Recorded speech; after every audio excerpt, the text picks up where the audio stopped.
భారతీయ బ్యాంకులను 13,000 కోట్ల రూపాయలకు ముంచి విదేశాలకు పారిపోయిన వజ్రాల వ్యాపారి నీరవ్ మోదీ బ్రిటన్లో ఉంటున్నట్లు తేటతెల్లమైంది. లండన్లోని వెస్ట్ ఎండ్ స్ట్రీట్లో ది టెలిగ్రాఫ్ పాత్రికేయుడు అతన్ని గుర్తించి ప్రశ్నలు సంధించారు. అన్నిటికీ అతడు ఏమీ స్పందించను అనే సమాధానమే చెప్పాడు. అతడు లండన్లో ఉండేందుకు ఎప్పటి నుంచి ప్రయత్నిస్తున్నాడు, ఇంకా వజ్రాల వ్యాపారం కొనసాగిస్తున్నాడా, ఎవరి పేరు మీద ఆ వ్యాపారం నిర్వహిస్తున్నాడు అన్న ప్రశ్నలకు అతని నుంచి నో కామెంట్ అన్న 2 పదాలే సమాధానంగా వచ్చాయి.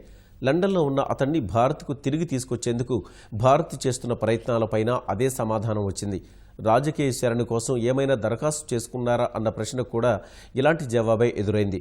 దాదాపు 10,000 పౌండ్ల విలువ చేసే కోటు ధరించిన నీరవ్ మోదీ మీసాలు పెంచి కాస్త రూపు మార్చే ప్రయత్నం చేసినప్పటికీ అది గుర్తుపట్టనంతగా మాత్రం లేదు. పాత్రికేయుడి ప్రశ్నల వర్షం నుంచి తప్పించుకునేందుకు అటు ఇటు తచ్చాడిన నీరవ్ తొలుత ఓ క్యాబ్ ఎక్కేందుకు ప్రయత్నించగా ఆ క్యాబ్ డ్రైవర్ నిరాకరించాడు. ఆ తర్వాత ఓ క్యాబ్ రాగా వెంటనే అందులో ఎక్కి వెళ్లిపోయాడు. సెంటర్ పాయింట్ టవర్ బ్లాక్లో నెలకు 17,000 పౌండ్లు చెల్లిస్తూ 3 పడక గదుల ఇంట్లో నివసిస్తున్నట్లు తెలిపిన టెలిగ్రాఫ్ సౌహోలోని అతని కార్యాలయానికి రోజు అతని ఇంటి నుంచి నడుచుకుంటూ వెళుతున్నట్లు పేర్కొంది.